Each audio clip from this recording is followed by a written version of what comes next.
Forever. Dog. When your first choice is a big old bus, You turn around and boom, you end up with us. sloppy seconds. Oh, diva. Our number is 213-536-9180. Our email is sloppysecondspod@gmail.com. And now on with the show. Are you ready for some sloppy seconds? You stupid little fucks, you nasty little fucks, you dirty little fucks, you stupid little fucks. I hope we're all playing with our prostates and staying healthy. I'm Big Dipper and that's Meatball. Welcome back to Sloppy Seconds with Big Dipper and Meatball. It's fall. It's the time for you to diddle your hole and play with your prostate. Keep it warm, baby.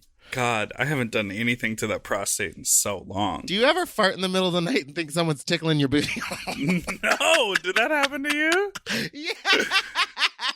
I literally was like, Oh, because you're sleeping alone in the bed right now. yeah, because Michael's working like all day until all evening times. So And- it was just, So you ghost farted and thought your boyfriend was trying to get some in the middle of the night? no, I thought someone had snuck in and and they were going to murder me after they diddled my hole. The fact that you think people want your butthole is fascinating to me. I didn't say that I wanted it. I'm just kidding. I'm just kidding. All I was saying was got so that was his defensive first- so quickly. Listen, I'm just saying that was their first attack was on the You hole. They- And then the next they would be go in slitting for my the throat. most vulnerable spot. Listen, also, I just want you to know that when I'm in this house alone, I am never not within arm's length of a knife. I'm not joking. Not a huge. Okay, Meatball's holding up a huge kitchen knife, but I know for a fact you're upstairs in your drag room. And and I wish you could see, but over in my pile of like my hats and my scarves and stuff, there's 2 knives in that drawer too. And then there's one in my nightstand. Oh, for real? I would put one under my, because I know the killer's coming. I would put one under my, Don't the killer be. I would put one under my pillow if I wouldn't cut myself. You know what I mean? Here's my wild. thing is that I just feel like I would just run. But the problem is when I'm upstairs, especially in my drag room, the only way to go is into the guest room. And there's Parkour, diva, no out the exit. window. Parkour. Anyway, all I'm saying is that my street is very dark at night, and I know that the Sharon Tate murders were around here. Well, and was right up the street, so he'll He come just back and moved. Oh, He just okay. moved, but I am going to go inside and look at what was going on in the house. Ooh. Well, listen, I want to talk about all of these fun things with our amazing guest. I'm really excited. This is someone who we had talked about having on the show sort of years ago, and we were like planning like DragCon, like when they would come out to LA or like something. It just like never happened, and so now we're doing it over Zoom, even though I wish we were in person. So Me too. we will be right back with our very special guest, and I just want to tell everyone Meatball is wearing a beret. Okay.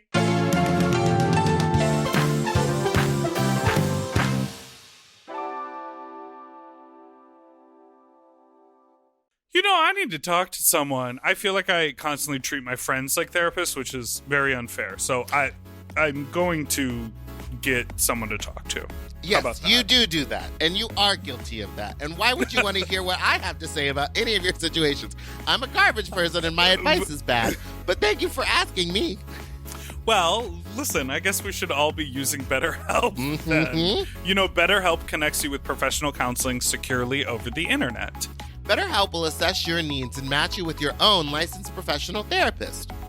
Professional counseling is done securely online through BetterHelp, and you can start communicating in under 48 hours, that's a great turnaround. That's a great turnaround. Plus, there's a broad range of expertise available, which may not be locally available in many areas. So you can log into your account anytime and send a message to your counselor, and then you'll get timely and thoughtful responses. Plus, you can schedule weekly video or phone sessions from home. That's right, so you won't ever have to sit in an uncomfortable, germ-filled waiting room again. BetterHelp is committed to facilitating great therapeutic matches, so they make it easy and free to change counselors if needed. Want to hear some fire reviews from users of BetterHelp?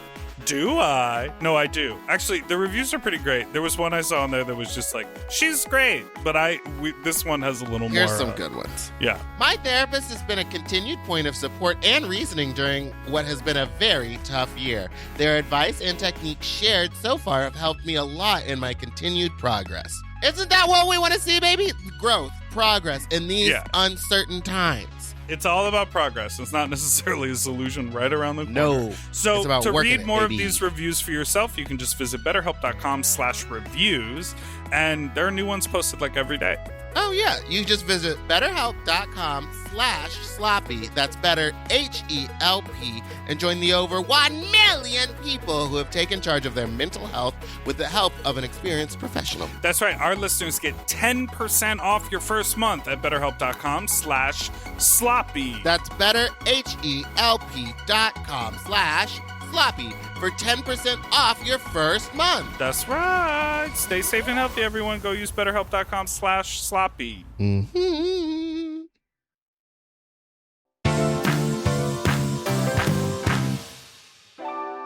Wee wee.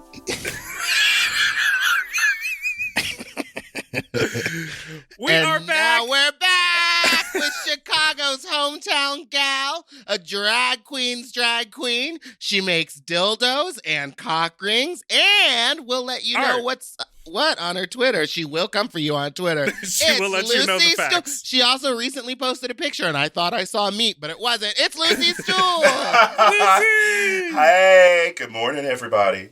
Good morning. Wow. How are Was you? there meat in that photo? There, you know what? I actually blurred it out. Unedited is on the alt Twitter, though, if anybody wants it. Everybody has an alt. I don't. That doesn't surprise me, but I think that everybody should have a nice, safe outlet to be able to throw nudes into the universe. Girl, it's like euphoria on the internet. Everyone has seen everything. Everyone's just like, I need my body out there. But do you feel like you're more comfortable with it because everyone already has access to like your dildo, which is just a copy of your penis? Yeah, to be honest, I would just throw a nude up on main, but I try to keep it a little bit like separate. Try to keep some separation between the two. But my dick's out there all over the place, so I'm not shy about it at all. Because you're a role model for children and you want to keep that separate on main. That's fucking hilarious. No, with a name like Lucy Stoole. Lucy Stoole. I was going to say, how do you... Oh my God. When did you change? Okay, so we had Candy Muse on the show a few weeks ago, and the interview sounded like an angry cat being trapped in a garbage can, just like bah, bah, bah, bah. Like it was so bad, the audio quality. But more like an angry bulldog. Yeah, exactly. And my claws will. What's the quote? It's Sagittarius. Wait, what did she say? It's Scorpio season. And my claws, it's okay for them to come out now. Yes. And my claws, it's okay for them to come out now. I just love the rhythm of it's okay for them. It's okay for them to come out now. It's time for Candy Muse News. This week in Candace Muse News, Candy Muse, I think she's been talking about her big old piece of meat, her big old pipe, and I want to see it. Do-do-do-do-do-do-do, show me that pipe. Do-do-do-do. That was all for Candy Muse News. Back to the interview. Okay, this is all. I was prefacing all of this to ask you a question, Lucy, which is, I said to Candy, I was like, we jokingly call you Candace Musical, as if that's her full name. And she then confirmed that in fact was her full name, which I had no idea. What? She just came up with that recently, but it was funny that we had the same thought. But your name on Twitter is now Lucille Stoole, which I think is very funny. And have you always, like, from the inception of Lucy, what were in the back of your mind, was it like, oh yeah, and like if I were to fill out a form, it would be Lucille. Elizabeth Stoole. That's something that actually just arrived lately because, I've stepped into my motherdom. She's getting up there in age. And so people just kind of jokingly started to call me Lucille, or either when I'm being reprimanded, sometimes people are like, Lucille, cut it out. I don't know. I think it's kind of cute. And I'm stepping into a new phase. So I like trying it out. a little bit. Lucille Stoolington. Lucille Stoole. Well, I recently changed my name to Rachel, so I feel like we're on the same trip here. See, you gotta be ready to adapt. I'm ready for it. At any point. I would just love it if professionally you started going by Rachel and it was like, yeah, Sloppy Seconds with Big Dipper and Rachel. And then you get introduced at a club and it's like, make some noise for Rachel. Listen, everyone is changing their names in drag, so I feel like I should too. Go off. Rachel's like a good one. Chiquititas, from New York. Oh, yes. And Frisbee Jenkins. That fucking name. I can't get over it. What is the deal? That's Sasha Belly's new name. Yeah. Frisbee Would Jenkins. you ever have Sasha Bell or Frisbee Jenkins on your new podcast called The Black Tea, which you co-host with Twitter's very favorite, Bambi Banks? Twitter's most prolific author, Bambi Banks. Miss Bambi Banks, that bitch, that Twitter is her motherfucking job. That bitch is up at 6 a.m. ready to let the world know exactly what she's thinking about. I love her so much. Y'all talked about it on the podcast. She's like, I'm up, I do my drag, I get it done during the morning, and then she lives the rest of her day. Yeah, and then she just harasses people. I love it. So how is that, having the new podcast? It's fun. It's a real learning experience, but we've been having an absolute blast. I think the conversations that we've been able to continue after the whole brouhaha of the town hall and everything, it's been really great to kind of have out there and be able to chat. And I'm really excited for the future of it. We got Miss Toto and Caramel DeVille acting as our producers on it. So nice. We can relax a little bit and don't have to worry about doing every fucking thing. But it's been a lot of fun. It's been, I don't know, a chance to kind of communicate and dialogue with people that I may not have had the chance to in this way. Yeah. And I can't wait for us to just really get in our groove because we got some topics and some guests coming up that are going to be real fucking good. If y'all thought the town hall was something, this is going to be fun. Okay, so, Meatball and I really paid attention to what was happening in Chicago because obviously, I started in Chicago. I grew up there. I, lived there for so long. And that town hall involved so many, not only friends, but just people I knew and worked with. Yeah. And Meatball had also gigged a lot in Chicago and so had personal connections with sort of everyone involved. But for anyone, and I want to focus the majority of this interview on you and what you're up to. But for anyone listening who sort of doesn't know, do you have a bullet points, elevator sort of summary of what happened? I mean, not necessarily what happened. You can't bullet point it because there's so much history. In order to understand it, you got to go back 5 years. No, but I mean that there was a town hall and that things have changed and a conversation has started. Basically what happened after the drag march for change with it inspired a lot of people to come forth about some experiences and some other racial inequalities we've had inside of our own community and with certain people. And we decided to have a town hall to have a conversation with those people about how we could change it and what we would like to see going forward. I think it worked well in a few of those cases, and there's a lot of people that have really taken it to heart and committed to doing the work and are out there making it happen.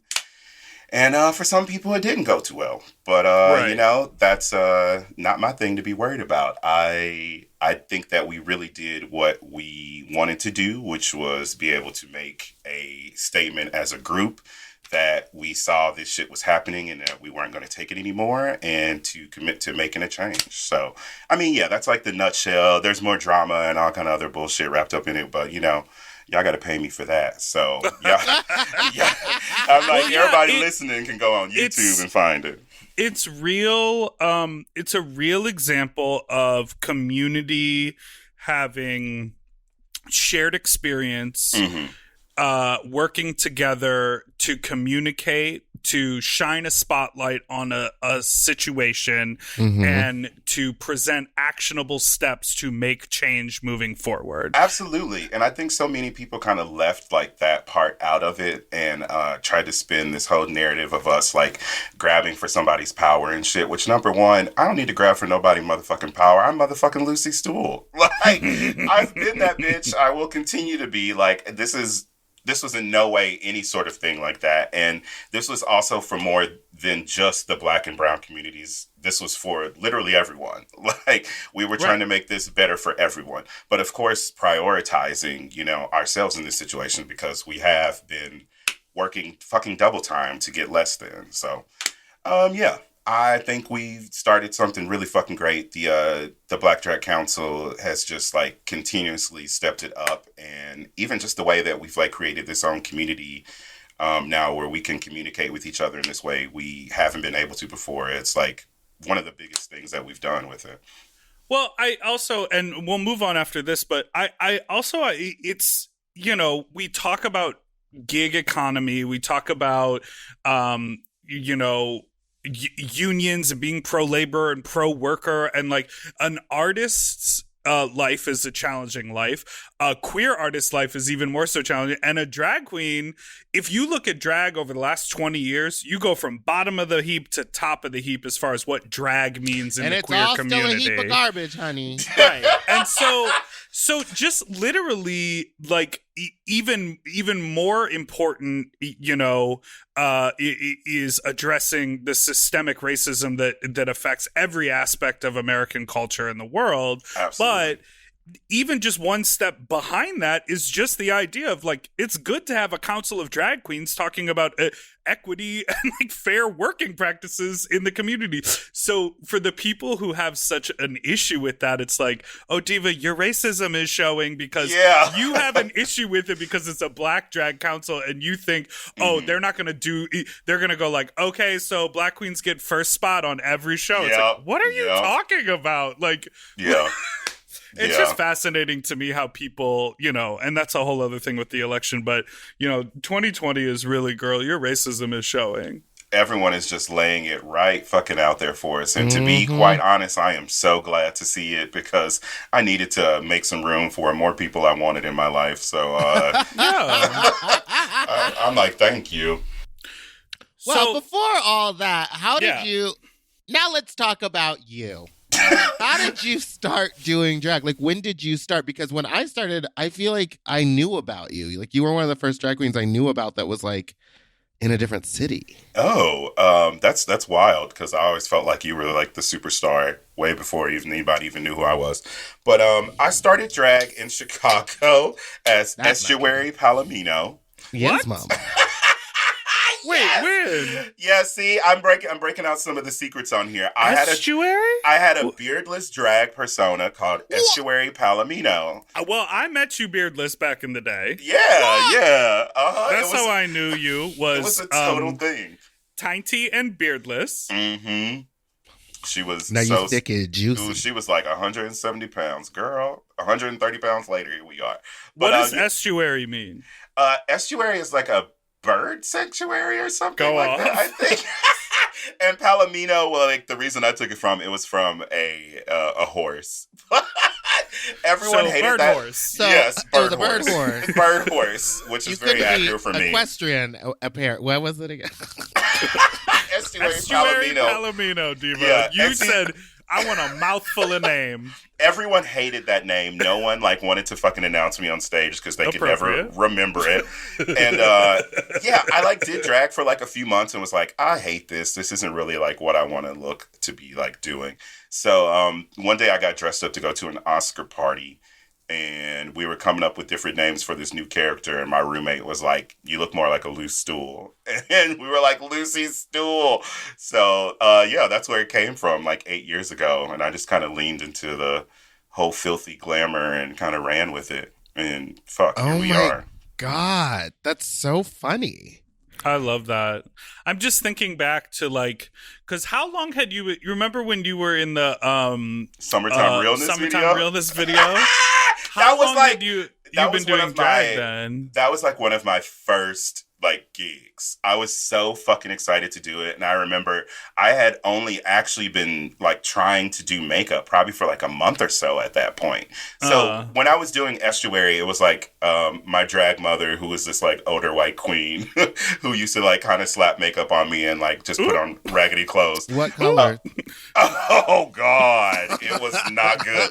There's some pictures out there. I might have to send you one. But yeah, wait a second, I forgot what I was talking about. Oh, we were talking about estuary the music video. Oh, yeah. The Summertime Realness video. I had only been actually doing my own makeup for like a month at that point. So I remember walking into that house that y'all had and like seeing Shea Coulee in the bathroom doing her makeup. And I was like, oh my fucking God, there's like real fucking drag queens here. Oh my God. I can't believe that I'm like even on this set. Like I felt like I wasn't supposed to be there because I had only been doing it for like a month. I love that you were talking about it like it's a set. We shot in the backyard at Kieran's house. But no one got paid. Everyone was on the putting their makeup on the floor. Yep. I was paying people with like hot dogs and hamburgers. In which we got there, he said he had a grill, but he didn't have the cover for the grill, so we had to pull the oven rack out, lay it on top of the charcoal in the grill, and all the burgers kept falling through. But we had fun. That was a fun day. So much fun. And like, yeah, it felt super fucking important to me. Frank was there. Oh, Frank. Yeah, that fucking fine ass. Ooh, yeah, Frank could get it. Damn. Yeah, but that was so many years ago. That's so funny. Okay, so what was technically like your first like club gig as Lucy Stoole? Or like what was the time period between and how many coins did you make in tips? What was the time period between Estuary and Lucy becoming like a fully realized Lucy Stoole? Okay, so like I would say between like ending Estuary and Lucy Stoole, like actually being able to get on the stage and become a fully realized character, it probably was about like 6 months. My drag really started because of my party Fabitat that used to be at the Double Door number 3 in the basement. These people approached us and were like, hey, you guys are weird and queer. Do you want to like throw a party at this bar? And we were like, yeah, sure. So that's where my drag really started. So I kind of started on my own stage, as a matter of fact, which was the only stage I could actually get invited to. So that makes sense. That's so crazy. They approached you to have a party? Yeah. Back in the day, I was friends with a lot of the people who like worked there just because I used to like go out and see shows and we like hung out together. Mm-hmm. And every Sunday at our house, we used to have a brunch called Fabitat. That's like what we called our apartment. And like 10 to like 20 people would come over every Sunday and we just like make food for free and like party and shit. And we were like, we should turn this into a real party. So Double Door opened the door for us. And that's how everything fucking began 8 years ago. Oh my gosh. So at these brunches, were you making them the tater tots in the waffle iron? I wish I was that advanced back then. Like, goddamn, no. We'd make like 4-star fucking meals for these people. We would like really show out. That's delicious. One time I stayed at Lucy Stoole's house, destroyed her home, and she made me a delicious it was like tater tots that she put in a waffle iron, and then she put like bacon and chives. She so went like a loaded baked potato, but in tater tot form in a waffle iron. Yes. It's like the best breakfast. It's so fucking good. Put and I was fried egg on top and call me mama. Baby, you crumble up bacon and a fried egg, sour cream, and like scallions. It is the jam. Wait, can I ask you a question? Yeah. For all of us as chubbos, do you dance when you eat? Like, the moment I bite into something good, I immediately start grinding in the chair. Are you kidding me? I'm always fucking, like, working my ass. I really am in the kitchen, especially that I live alone now, like, literally throwing ass while, like, eating chicken all the time. I know. So you've mentioned it. So now you are a single lady, a free agent. Throwing caution to the wind, and you got a dog and a car. Yes. And you said, let me just drive across this country. I sure did. My ass, I got a car for my birthday at the end of July. And I just wanted to get out of town, period, just because everything was fucking whack. And I was watching my, like, relationship end, and there was nowhere to fucking go. And I was like, I just need to get the fuck out of here. So I decided to drive from Chicago to L.A., so my best friend flew out from LA and met me in Chicago, and we drove fucking cross country and just, it was so beautiful. And then I got to LA and literally spent the week in an Airbnb in Altadena by myself and drove back across the country by myself. But I'm sure you were high as hell the whole time. The whole fucking time, Diva! Girl, all I did... Sorry, go ahead. All I fucking did was, like, get high and cry. It was great. Well, I remember, I think I saw you maybe on Scruff, and then because I live kind of close to Altadena. Y'all ever and fuck? I was like, no, we haven't had sex. No, I was Big like, Dipper has been dissing me for years. What are you talking?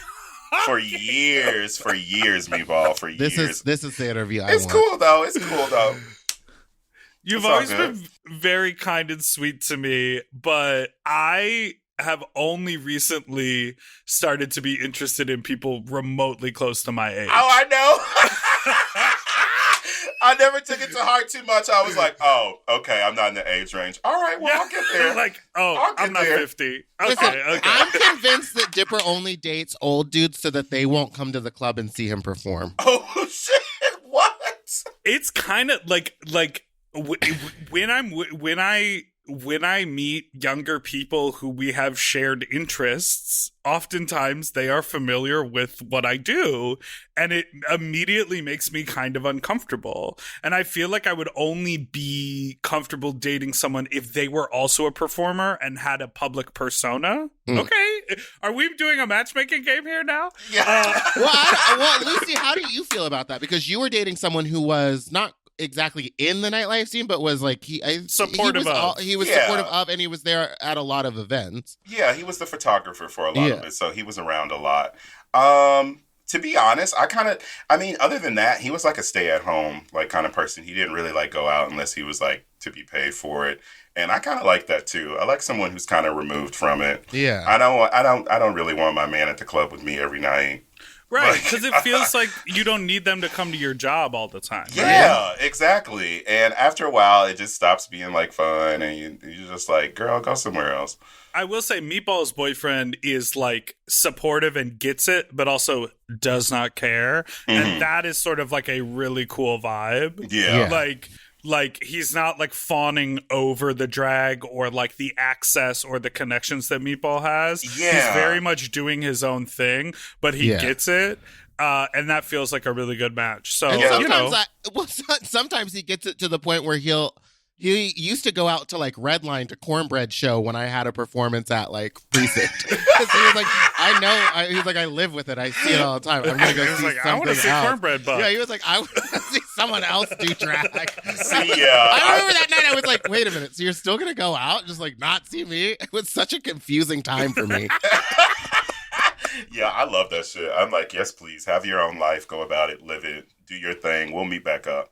I am curious, like, in the age of social media, obviously you are like a public facing individual, but you know, when your relationship ended, you like made like a statement about it, for lack of a better word. Like, you know, like you were like, a lot of you know, but blah, blah, blah. And it feels like more than ever. Not, you know, obviously it wasn't to the extent of like people who are in relationships on their shared YouTube channel making like tearful breakup videos. Our like breakup photo shoot. You had, oh my God. Yeah, exactly. But you did like feel the need, and I felt like it was appropriate to announce to people who follow you on the internet, hey, this relationship is over, and like, so FYI, moving forward, it's not like the two of us together. Yeah. Don't I mean, that didn't feel like something that needed to happen like when we were in high school. No, and I mean, like, I guess we had other ways that like we found out and told people about it then, but I guess just in this situation, it was more so I wanted people to stop. Did you feel pressure? Well, I only felt pressured in the sense I wanted people to stop asking about him and including his name and things, you know, and inviting us to come places, and just like, you know, the like constant like reminder of that, and having to tell the story over and over like 20 fucking times while I'm still going through it. I was like, can I just kind of skip all of that and just let all the girls know, hey, this is what's going on? Right. Like, that's that with that. I love that man. Like, still a good friend of mine, but like, just so y'all know. Yeah, I mean, it's at the end of the day, it's like my business, and it's our relationship, how it ended, and I'll keep a lot of stuff between us because that's how it should be. But yeah, well, I'm like out there as like a public figure, and my business is everywhere anyway. Like, I don't mind talking about it. Yeah. That How makes do you sense. deal with your business being everywhere? Because When people start finding out information about me, I start getting real mad. Yeah. There's so many people with so much time and so much like, and they just bullshit. know so. And like, I'm like, how did you figure out who my mom was? And like, why are you on her Facebook page? Yeah, it's so odd. It's something I still can't really like wrap my mind around, and like it's in my head. Like I don't feel like I'm a fucking celebrity. I don't think anybody's like following or paying attention to me. Like that's actually still how I feel in my head. So when I see shit like kind of pop off like that online or something, or even like when I go to a restaurant or I'm in the store and someone's like Lucy Stoole, I'm like, what the fuck? Like what is happening? I don't know. It's still really weird to me, but. I don't know. I've always kind of been a person that just kind of kept my emotions on my sleeve and shit. And I'm always like saying exactly what I feel. So it's not that big of a deal. And I do still have like my separate personal life that's, all me. I feel like you have your separate personal life and then there's like the drag queen life. And sometimes when you have like a partner, everyone like can't separate the two of them. Exactly. Well. That's sorry, I just started thinking. I was like, I was going on, and I was like, I'm a completely different person. I'm like not Meatball, but I'm not Meatball, and like I forget that people only think of me as like a crazy drag queen. Well, and it's funny. What's interesting about it is that like we all use stage names, right? And for everyone at home rolling your eyes, being like, "We know you're not Beyonce and Kim Kardashian. We know that." I know that, but tell that to the guy at Starbucks, He doesn't know that. Exactly. We know we're not world famous, but we all use stage names and we call each other by our stage names. But I feel like, especially, like with the two of you, like I feel like there are genuine bonds and friendships here in which we would like get together and have dinner and it not be a work thing or like do whatever. Oh, absolutely. And so then it gets really confusing because you're like, okay, like I know your real name, but like I never call you your real name, and like it would be awkward to say your real name because like I only know you from your other character and your work life. Like it does get kind of muddled. It does. And then I want to be like, I'm not the same person when we're at dinner as the Meatball that was sucking a dick backstage. That is someone else. Wait, did I y'all need you to know that. No. Sister Dick? That's how you got sick? Sister Dick will make you sick, honey. That's no, we the got line. high as shit. What? We got high as shit when I was staying with her. Oh, and I high as also shit. destroyed her house. What's Meatball like? What's Meatball like as a house guest? You I know like what? to spread out. She's very pleasant, except for, like spilling a bottle of lash glue on your carpet. And it was like black lash glue, and I just knocked it over, and I watched it dump out, and I was like, oh, there's no coming back from that. Like, I'm just buying her a new carpet. She even sent me like a remover, girl. It's still there, but whatever. Fuck that carpet. Like, I felt so bad because it was like the next day I was leaving, and I was like, there's no way for me to clean this. So I bought like eyelash glue remover and like solvents and stuff, and sent it to her. Yeah. And it was like it didn't work. No. But whatever, like, fuck it. We had such a good time. It was really good. That was like, so fun. You're like always welcome. And like now my drag room is like put together, huge, and clean and presentable. Like I can actually have people you over again. you have a really nice apartment too. It was so sweet staying there. It's like even nicer now because it's like all mine. So it's and like you walk in and there's a little puppy there. There's a little puppy, Nelson. He's outside playing with his best friend right now. Aww. That's so sweet. She's what a 42. She's a 42-pound mastiff. And Nelson's friend. Yeah, and Nelson is a little Chihuahua mix, a little terrier Chihuahua. Oh my gosh, that's so cute. Well, speaking of hair, let's take a break. What were you going to say? Well, I was going to ask about being a bearded queen, but then we'll take a break. Wait, say what you're saying. After this break, we're going to ask about being a bearded queen in Chicago.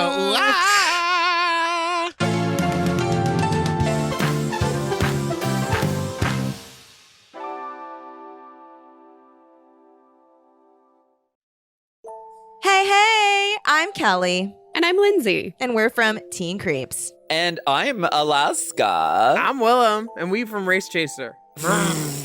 And we're here for some real talk, okay? We want to sit down and have some real talk. So Sit down. we want to talk to you about wireless plans. I hope your seat is comfortable for your little tush because breaking up with your old wireless provider just got a whole lot easier thanks to Mint Mobile. Mint Mobile is introducing their unlimited data plan for just $30 a month. Let that sink in.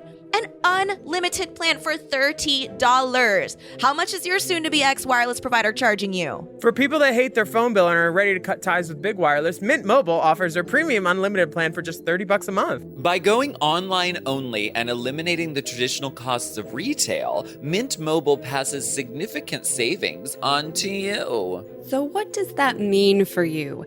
We'll tell you. All plans come with unlimited talk and text plus high-speed data delivered on the nation's largest 5G network. Use your own phone with any Mint Mobile plan and keep your same phone number along with all your existing contacts. And if you're not 100% satisfied, Mint Mobile has you covered with their 7-day money-back guarantee. Break up with Big Wireless and switch to Mint Mobile's premium unlimited data plan for $30 a month. To get your new unlimited wireless plan for just $30 a month and get the plan shipped to your door for free, go to mintmobile.com/sloppy. That's mintmobile.com/sloppy.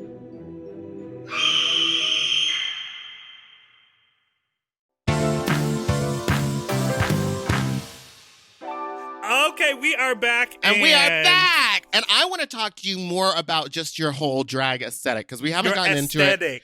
But it's very unique. Not a lot of, how do I say this without being rude? Just be rude. Yeah, just be rude. You have figured out how to color and highlight your face and paint with bright colors on dark skin, which is not easy to do. And the way that you do it is so clean. Like, how long did it take you to learn to do that? And what tips would you have for dark people? It took me, the 8 fucking years that I've like been doing drag. I felt that, especially when I started, because I kind of started out being a little bit more alternative and weird, like more Dragula versus like, RuPaul's Drag Race was like kind of how it began. Yeah. No, the first drag number I performed was Rebel Girl by Bikini Kill. So like that tells you anything like how I kind of started out. I love that song. When I started out, there wasn't really, even though YouTube was a thing, there wasn't really a lot of like resources for Black girls and other people of color to really find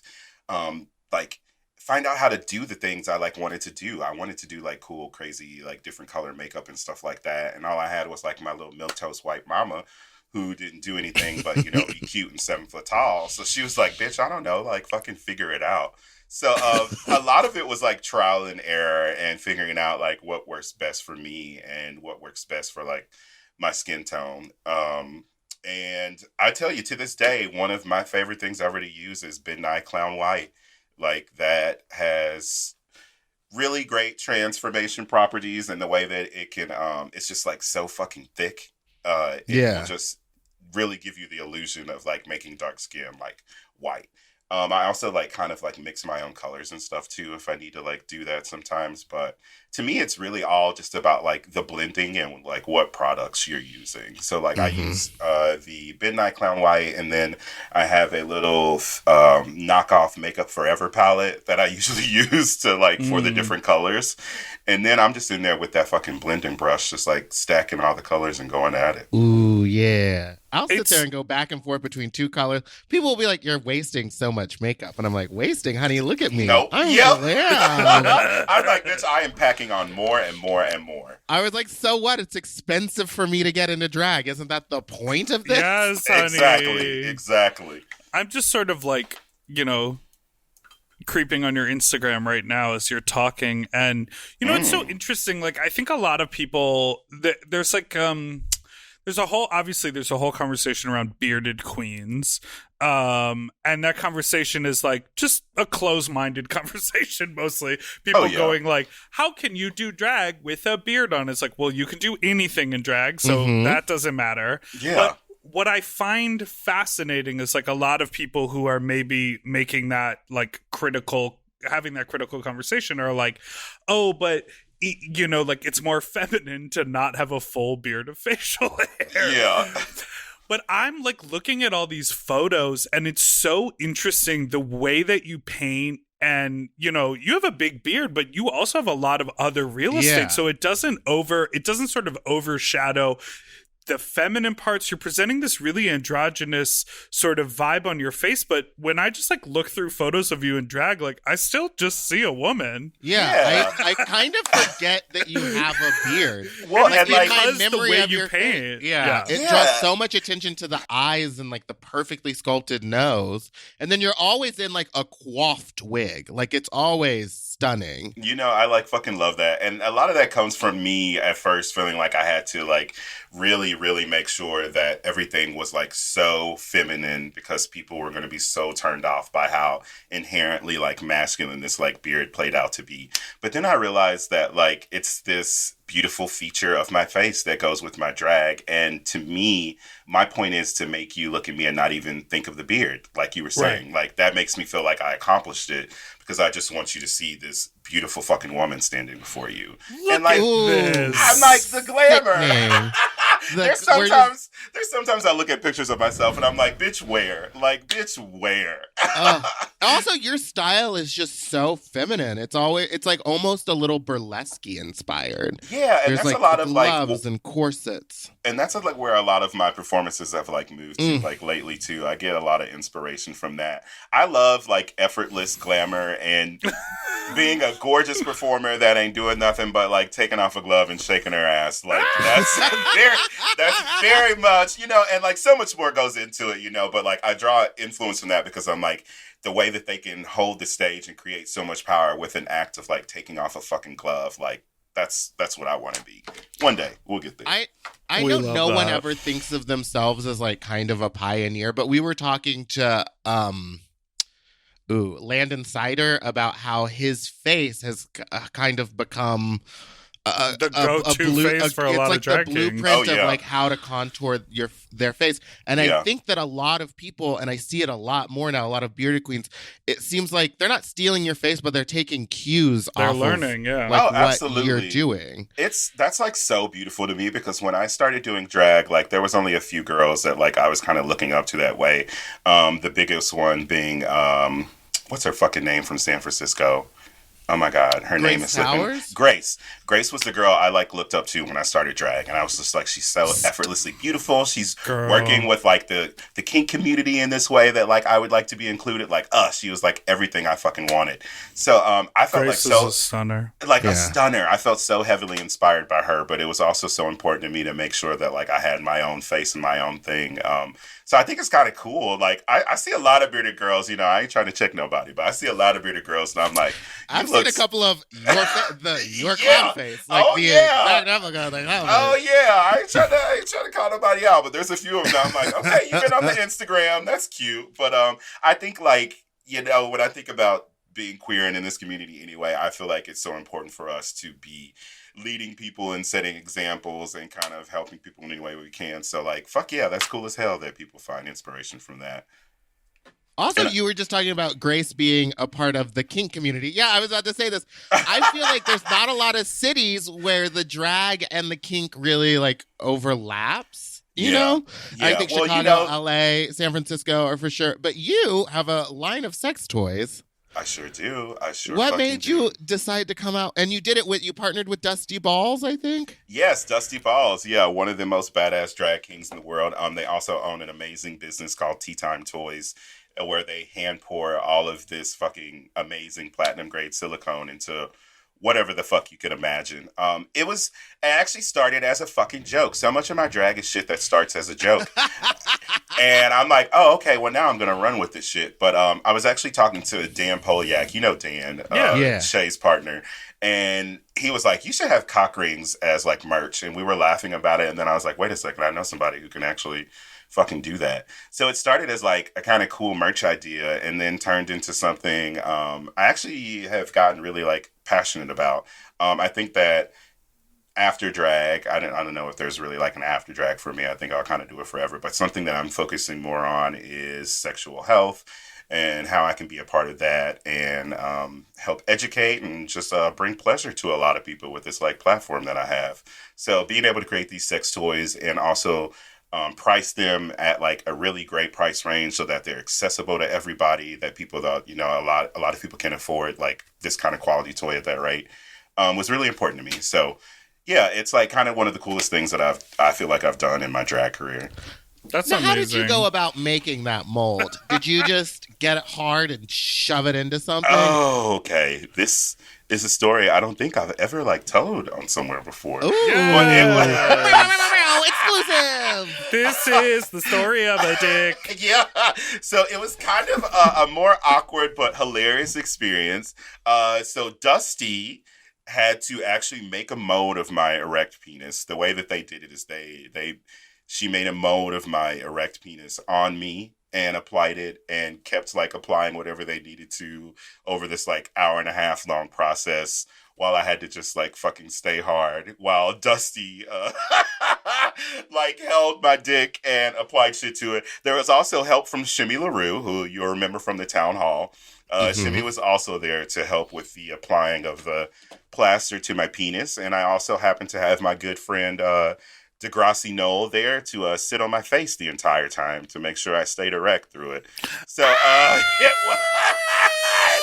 Well, if any of our listeners are trying to make an erect mold penis, you can use Blue Chew, and it'll keep you nice and hard. But Yeah, I mean, Degrassi Noel works pop too. a pill? But no, you just had an ass on your face. You know, I also did a little Cialis that day just to like have some backup. But yeah, I was like, I need more than that. I'm This just is trying gonna to be picture awkward. two people putting a mold on your dick while Degrassi is like plie-ing on your face. Yeah, and everything was just so clinical and like, you know, we're doing this job about it. So literally he's just like squatted over my face and they're like talking about lunch while the two girls are just applying plaster It needs to like to be my more dick. erotic than that. Yeah, I would be like, Well, okay, have half of me in the room and half of me out. Oh, like very in a much cat like door. those like fucking half-body glory holes that Oh are yeah. popping God, up yeah. everywhere. Oh, those are awesome.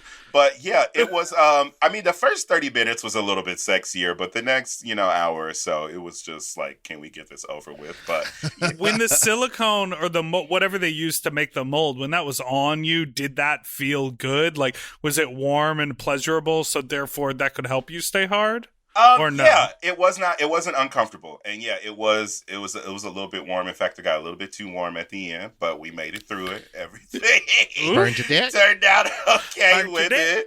But yeah, it wasn't an unpleasant experience. I think one of the funniest parts about it is Dusty is a lesbian, and Dusty was like, I have never touched an erect penis. Can I? And I was like, well, you're going to. She was like, I just need to also know like what this feels like. So she like That is so literally crazy. grabbed my dick and was like, oh wow, this is weird. That is. Well, that was an educational day for them too, because It now was. for their company, they know more about what a dick feels And like. actually, you and know- yeah. Landon, when they were on the show, said, I would love to be in a position, I want to touch a dick, I want to hold a dick, not in a sexual way, but in like a scientific way, and I want it to feel like a hard dick. So next time you need to do a mold, you should recruit Landon to help with it. Just for- Landon's an old friend from back in the day, too. Me and Landon used to do some shows together before everybody got so much more famous than me. But Now let's name all the ones that got more famous. Oh my There's- God. I'm just what's kidding. that? Name the ones that got more famous, she Well, said. Shea listen, Coulee. I mean, literally everybody around me. If the funny, I was Same. looking at this the other day. We just celebrated the 4-year anniversary of Black Girl Magic, and at that time when the show started, only Dita had been on Drag Race, and so now I look at the 4 original girls, and it's like me, Shay, Dita, Vixen, and me just like standing off in the corner. I was like, okay, I'm not that girl yet. No, you know, that's not something I really like worry or like think about. But I think it's more fucking cool than ever because Chicago's fucking dope, and all my girls deserve every single ounce of that shine. Like these bitches been busting their ass forever in this frozen tundra to get there. Yeah. Girl, there's so much talent in Chicago. It's really incredible. It's insane. People think of us as a second city, and I'm like, bitch, we're second to no one. Like, Correct. we literally have our own thing going on in here, our own like little self-serving like city taking care of itself. So I love Chicago. Do you I have love any Chicago too. I almost moved there when I was like, when you were gigging there a lot? Yeah, because I was like, this is better. I would have loved that. I would have died. I would have fucking died. Every time I go there, y'all always try to kill me. The Berlin bombs. Oh, Where else did we go? We went to a $1 hamburger place, tried to kill me. Oh, yeah. Big Chicks. Yeah, and then we went to, Big Chicks. Oh, I love that night. They still do $1 we went to burgers. Big Chicks, and there was some sort of crazy party. Yeah, they still do. Yeah. And it's like $1 a beer with it. And so I had like 3 burgers, and we were like, wow. We also took you to Jackhammer, and you almost missed your flight, but then you remembered at the last moment.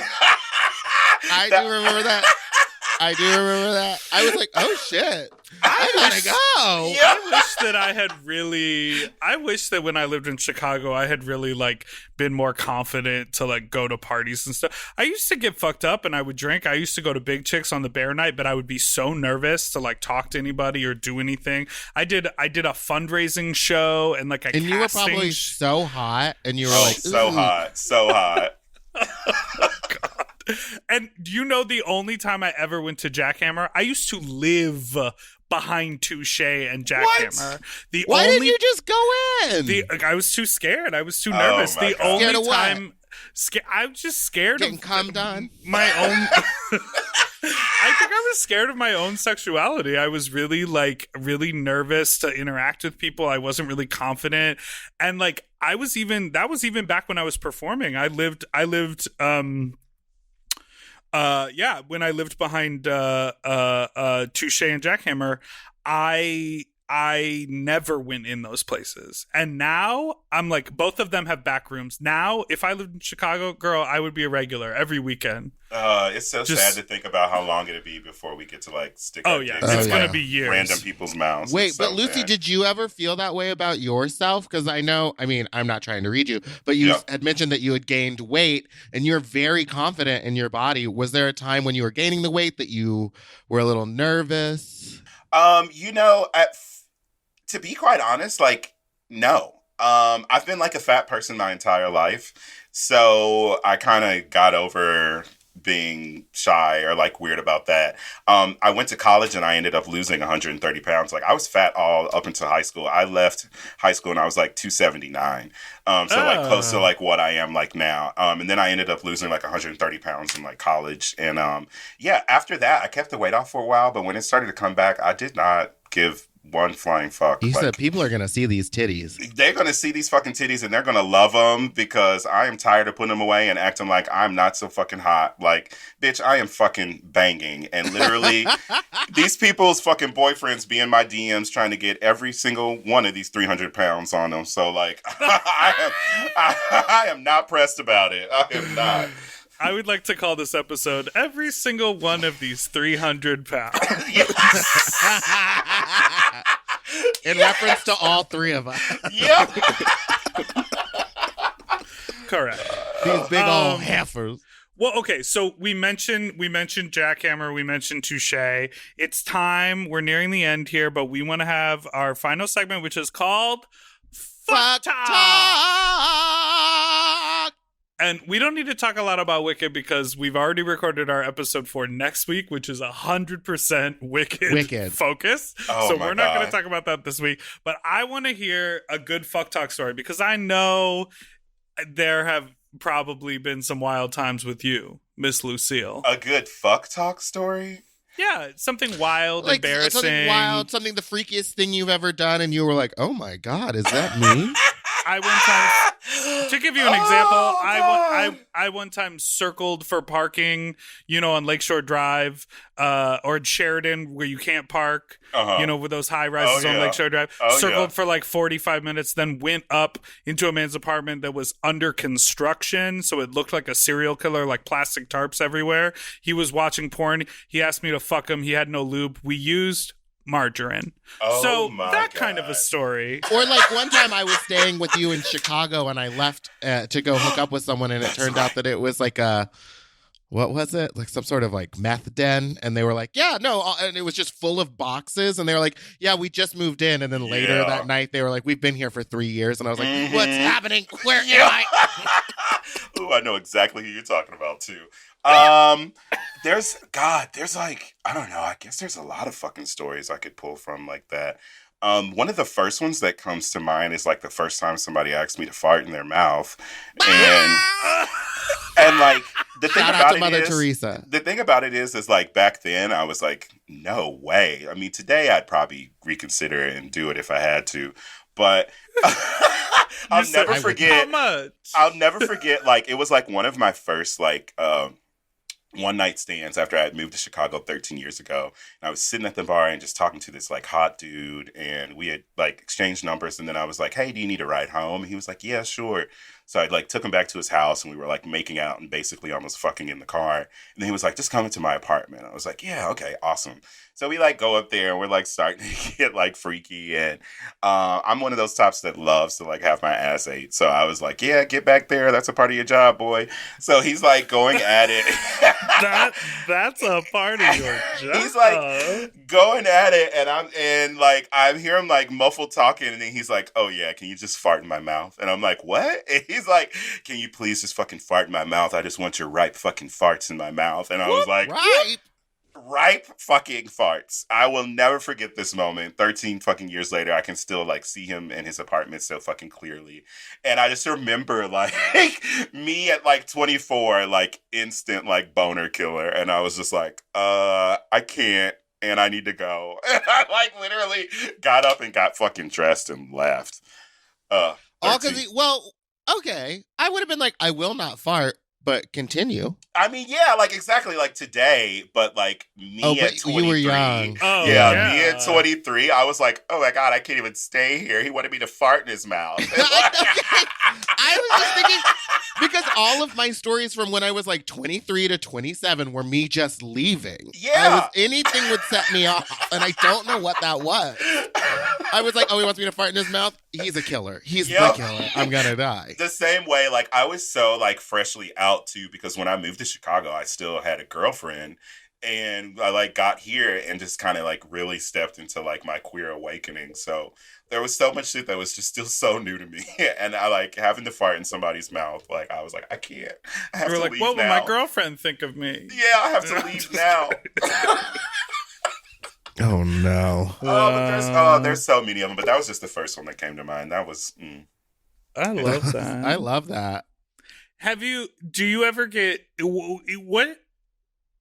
I'm curious about cruising in Chicago, because I'm just thinking back to Chicago. Dipper here has to hang out a lot behind grocery stores. Oh my and God. he's like, maybe if I move, there's better places. First of all, I'm moving very close to my current apartment, so it's going to be the same neighborhood. But closer to a grocery store. Closer to a parking lot. That's what you're saying. No, when I lived in Andersonville, on the walk from like the Foster Red Line train over to Clark, any one of those streets you could walk on. Like Andersonville is a very gay neighborhood. Oh, it's so gay. It's like the new gay neighborhood. And so I remember like walking home from the train one day, and this guy was like out walking his dogs in like gray sweatpants with like his massive dick bulging. And I remember being like, oh, and I like looked back a few times, and then like I think the next day I just like walked down, because it was only a few blocks from my house. I like walked down that way to like see if he was out there again, and he was. Ended up getting his number, and we ended up like fucking up in his house. And then I realized, I was like, oh, like he lives in a gay neighborhood. He does have to walk his dog. He literally like gets horned up, free balls, and walks around to advertise to just pull guys back up into his apartment. That's so and I was smart. like, you can cruise in your front lawn while you are doing your chores. Being queer is amazing. Isn't it such a gift?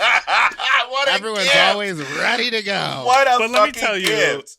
when I went up to his apartment, he had one of those dog steps up to his bed for his little dog. I didn't like that. No. I didn't like that. No. You don't let your dog in bed with you? No, he doesn't sleep in bed with me yet. I don't trust him yet like that. You put him in his kennel. Yeah, he loves his crate. He goes right in there. Nah, he loves his crate. That's his little house. He loves it. He loves his little house. Maybe one day when he gets older, but also I don't know how he's going to be like when I eventually start having sex again, because he's never been around that. So I'm like, oh, right. He'll just be the whole time. So thank you so much for listening to Sloppy Seconds. You can follow us on Instagram at SloppyPod and send us an email at sloppysecondspod@gmail.com or call in with your fuck talk story to 213 Hey. 536 Oh. 9180. You can follow us on Instagram at Big Dipper Jelly and Spiciest Meatball, or on Twitter, I'm Fat Drag Meatball, and he is also still Big Dipper Jelly. And don't forget to subscribe so you won't ever miss an episode, which now come out every Tuesday and Friday. Lucy, where can everyone find you? Everyone can find me on pretty much every app, and especially Cash App and Venmo at Ty is Lucy Stoole, which is TYISLUCYSTOOLE. Don't forget to tip the dolls so that they can buy more weed. Oh, yes, honey. Can you tell Dipper that it's time for him to start smoking weed again? Dipper, oh yeah, you don't smoke weed. He's sober. One more year, it'll be 10 years completely sober. Oh, fuck But yes. here's the thing, people No say weed, that they're no sober. booze, no Okay. cigarettes. What? But you can still say that you're sober and smoke weed because it No, I don't think it works because like it that. comes from the ground. You can, I think because potato vodka comes from the ground. Oh, You God. can be sober. Now, some people do have that definition, but I don't know if that. Right. And it's about what people like. Listen, I could probably have done fine over this last decade drinking alcohol because alcohol was never my issue. Zhuzh. Weed was always my issue. But I was like, if I'm going to be sober, then I just don't drink alcohol because then I don't have to pay for it. It's not expensive and I never have to worry about driving. Yeah. And so that I've just been sober. God, when you knew me, Lucy, I was smoking cigarettes, right? Yeah. Girl, I used to smoke Did you like blow a rings? pack a day. Damn, I didn't know it was that bad. I smoked And what were they? Were they Marlboro Marlboro Reds. Reds? You had that thing where you would cough up just brown mucus, I'm sure of it. I smoked Marlboro Reds. I smoked Marlboro. When I started smoking Marlboro 100s, Marlboro Lights 100s, I loved it because I was like, these are longer. They were like a longer cigarette. And I was But like, they were this lighter. lasts longer. Oh, my God. I smoked Parliaments. I smoked Camel. I started smoking with Camel Lights. Then in college, I smoked Camel Wides, which were I remember thicker, those. bigger, harsher cigarettes. Ooh. And then right before, when I quit, I smoked American Bigger, Spirits. harsher. I smoked American Spirits to quit, but right before American Spirits, I spent like 6 months smoking Marlboro Reds. I was like, I'm just fucking going for it. Damn. I could feel them tearing my lungs apart. Yeah, those things hurt to smoke. Girl. All right. Well, Lucy, thanks so much for being on the thanks for show. being Check here, out Liz. Lucy's podcast, The Black Tea, and you spell black with a Q on that show? Yes, we got it black with a Q over here. BLAQUE. And yeah, support the dolls. Goodbye. Bye. Bye. What an end. Doodle-doo-doo, forever dog. To listen to Sloppy Seconds ad-free, sign up for Forever Dog Plus at foreverdogpodcast.com/plus. Sloppy Seconds is produced by Forever Dog and Moguls of Media. M.O.M. Hosted by Big Dipper and Meatball. Mixed and mastered by William Pitts. Executive produced by Willem Belli, Alaska Thunderfuck, Brett Boehm, Joe Cilio, and Alex Ramsey. Our artwork is drawn by Christian Cimarroni. And our theme song was written by Mike Malarkey.